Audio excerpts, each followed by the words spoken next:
নমস্কাৰ সকলো ভালে আছে নিশ্চয় আজি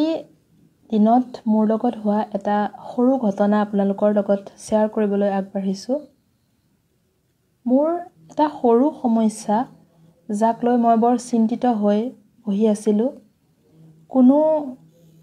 সমাধানৰ উপায় বিচাৰি পোৱা নাছিলো যি কেইটা পথ আছিল গোটেইকেইটা বন্ধ যেন লাগিছিল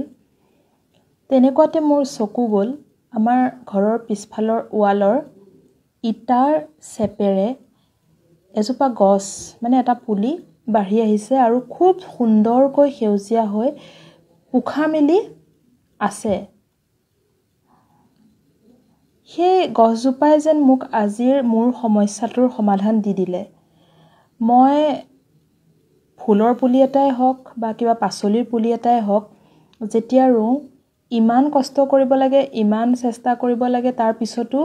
চাৰিটাৰ ভিতৰত দুটাহে বাছে দুটা মৰি যায় বা কেতিয়াবা তিনিটাই মৰি যায় এটাহে থাকে এনেকুৱা হয়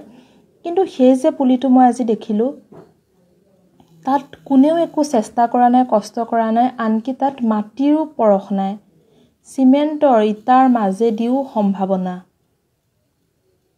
সেই কথাটোৱে মোক বৰ ধুনীয়াকৈ অনুপ্ৰাণিত কৰিলে আৰু মই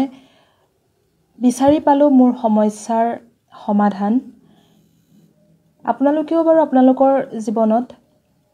মানে সন্মুখীন হোৱা এনেকুৱা সৰু সৰু পৰিঘটনাৰ পৰা নিজৰ জীৱনৰ সমস্যাবোৰ সমাধান কৰি লয়নে লবচোন সঁচাকৈ জীৱনটো বৰ সহজ হৈ পৰে এই কথাবোৰে আচলতে আমাক শিকাব বিচাৰে যে হতাশ হোৱাৰ কোনো কাৰণ নাই সম্ভাৱনা সকলোতে আছে মাটি পানী সাৰ নোহোৱাকৈও যদি এজোপা গছ বৃদ্ধি হ'ব পাৰে